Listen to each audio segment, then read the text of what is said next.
Hey guys, it's Lindsay from Perfectly Bookish 5, and I have a book review of Dragon Rider by Taran Matharu.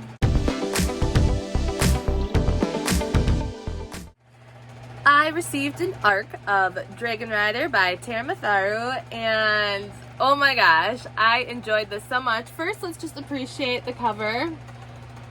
I love the color of the dragon. So I started off doing a reading vlog for this book. I was gonna do it every 100 chapters. This book is 560 some pages long, but the first 200 pages I was already at 27 minutes. I was like, yeah, I can't do that.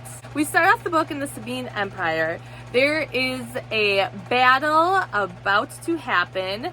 The Kudites, there's a lot of different names in here, and I'm probably not going to say them all right, but the Sabines are battling the Kudites. This is a battle, war they have been playing at for a while. The Sabine Empire is like the ultimate empire.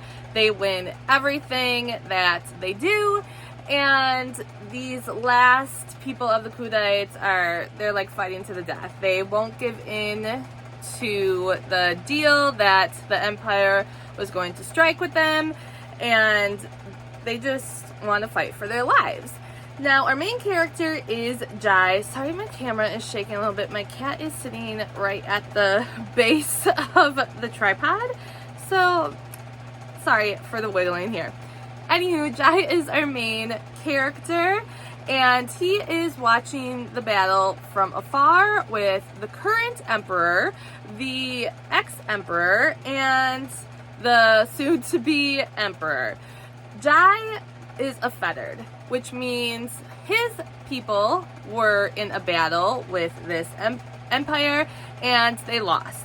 And it is written in the Sabine Empire law that if you do not agree to the terms and you fight and you lose, you become a fettered, which is it's a person who serves the empire in some way. Jai is the son of the king from his empire, and his brothers were also brought in.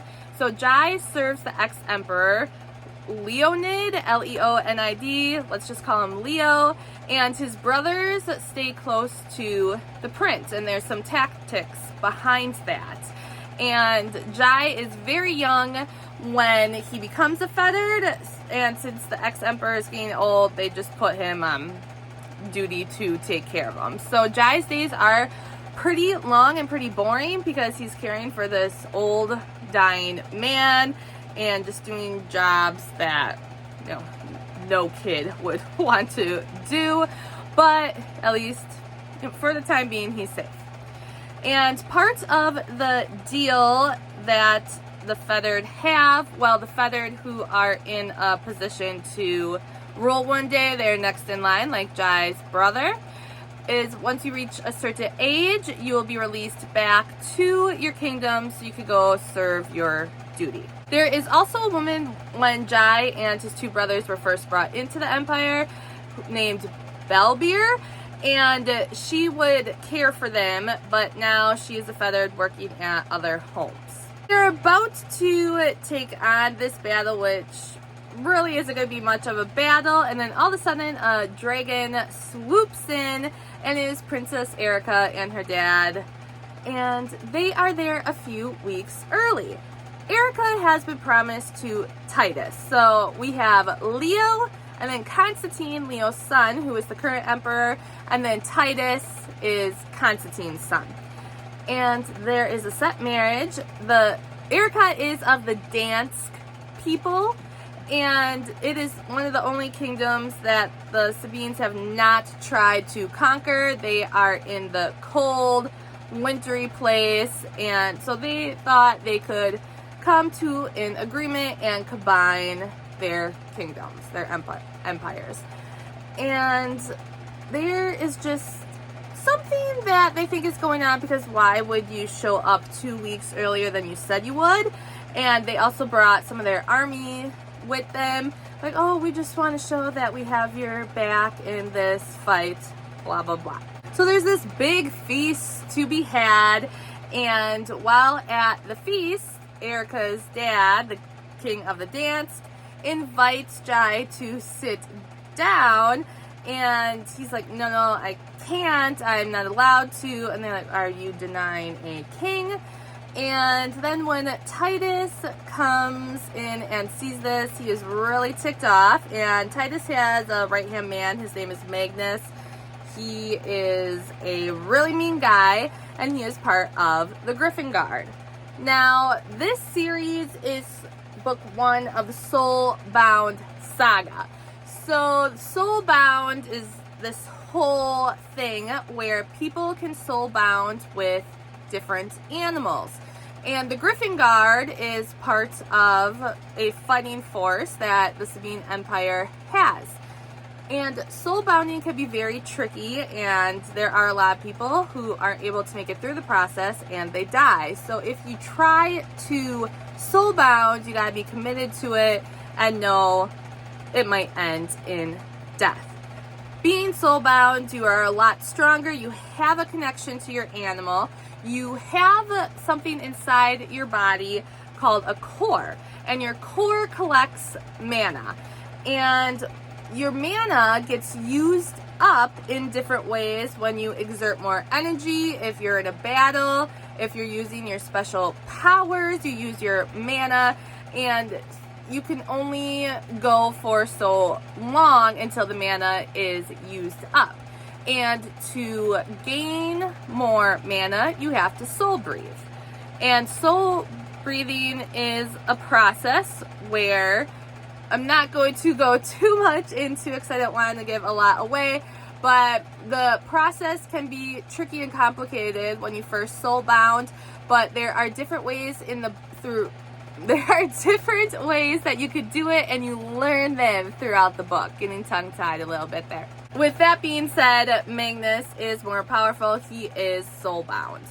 And dragons are only in the Dance Empire, and they are very secretive about how you can soulbound to a dragon. There's only a couple dozen left of dragons. There are 2 dragons brought in, which is Erica's and her father's. And they give Titus a dragon egg as part of Erica's dowry. Going back, sorry, I got a little off track, to what I was saying, Titus tells Magnus to take Jai away and deal with him for sitting in a seat. And something pretty bad happens to Jai. And people don't think he's going to be coming back to the kingdom. But after a bit of time, Jai makes his way back into the castle, or whatever you want to call it, where they live. And he's going to notice, because he's been gone for a while and he's in pretty rough shape. And not a lot of people pay attention to him because he's just the guy who takes care of the old man. He's not important. And I didn't say, but Jai is part of the steppe folk. While Jai is making his way back inside, he overhears Titus and Magnus having quite the conversation, which puts him at alarm. And he's like, I have got to get out of here. He goes back to where he was healing, and Belbeer is there as well. She helps in his healing process, and he ends up finding out that she is a soulbound. And while they're there, they come up with a plan to make it look like he died and he wasn't healed since he went unnoticed. And they're going to go their separate ways so Jai can get a head start. And their plan is to meet at the gates before it closes. Jai is making his way to the gate, and he ends up seeing Frida. Frida is Erica's handmaiden. And he wants to warn her about what he overheard Titus saying. And he is having a conflict because he calls out to her, she can't hear him. He's trying to escape and get away. His only chance at ever having freedom, he goes after Frida. And Jai is able to tell Frida the information that he heard, but they're not taking him seriously. Why would we believe you? We just met you. and Jai says his piece, and unfortunately where he is, who he serves, the royal family, is there as well, and so it is found out that he has been healed, and he gets taken back to the castle anyway. Now, during this time, when he was out, there was a lot of planning for the wedding, and the wedding is happening. It is the day of the rehearsal, and while they are at the rehearsal, something huge happens. And so these first 200 pages, very, very exciting, a lot of action going on, and some people are able to get away, and some people are not.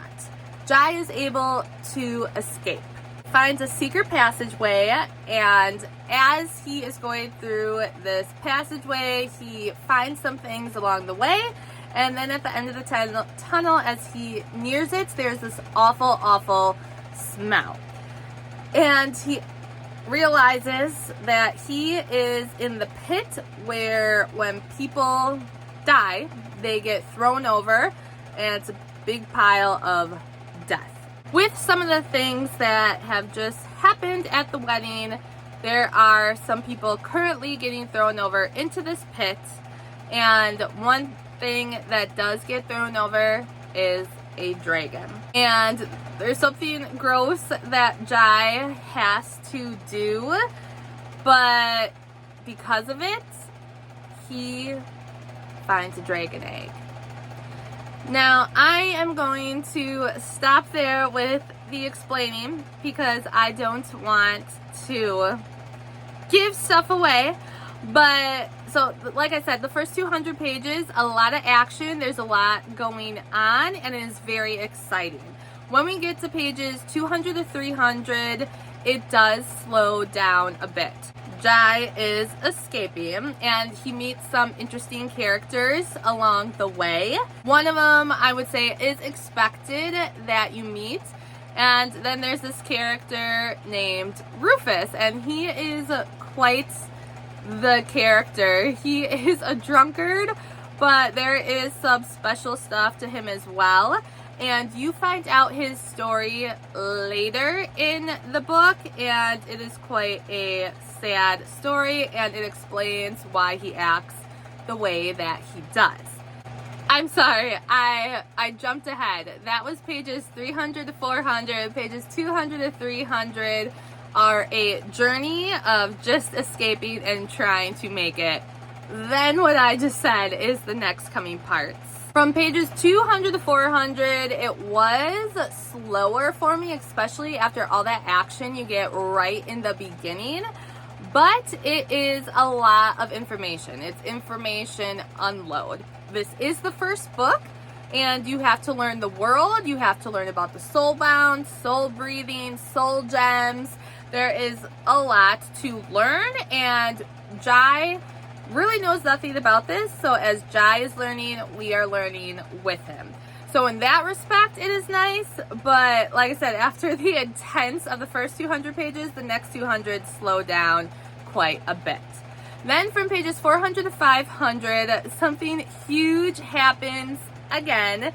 And just trying to think of what to say without giving anything away, but I don't really think I can. I will say that some people get separated, and there's going to be a tough road ahead of them for what has happened, and there's a lot of sadness because of this and the feeling of defeat. Also, it is fun along the way. Remember I said Jai finds a dragon egg, and there is so much fun also to be had with that you go with throughout the book. Then the last 60-some pages, it doesn't stop with the action and things going on. There's even one time in the book when Jai, what the heck are you thinking? Why did you do that? But there's also some heartfelt moments in those parts, and there's just a lot of feelings to be had, And something interesting happens at the very end. There is a, 2-3 page epilogue, and that is where the interesting part comes. Of course, that's how you got to end a book, right? To get the reader to want to continue on to the next book. So I hope through all that I didn't say too much. Don't want to give anything away. I did some tabbing, I did some highlighting in here, which was fun for me. Dragon Rider comes out on April 23rd, and this was my first book by Taran, and it definitely did not disappoint. I will definitely pick up book 2. It's going to be a long time coming since this one isn't even officially out yet as I'm making this video. This is the end of March, but I would definitely recommend this. At first I was going to give it 4 stars, but the last stuff, the last battle, adventure, all the stuff happening at the end pushed it to a 5-star read for me. If you like dragons, magic, adventure, battles, this book will be for you. Let me know if you decide to give Dragon Rider a try, and if you do, what you think of it. Thanks for watching. Bye.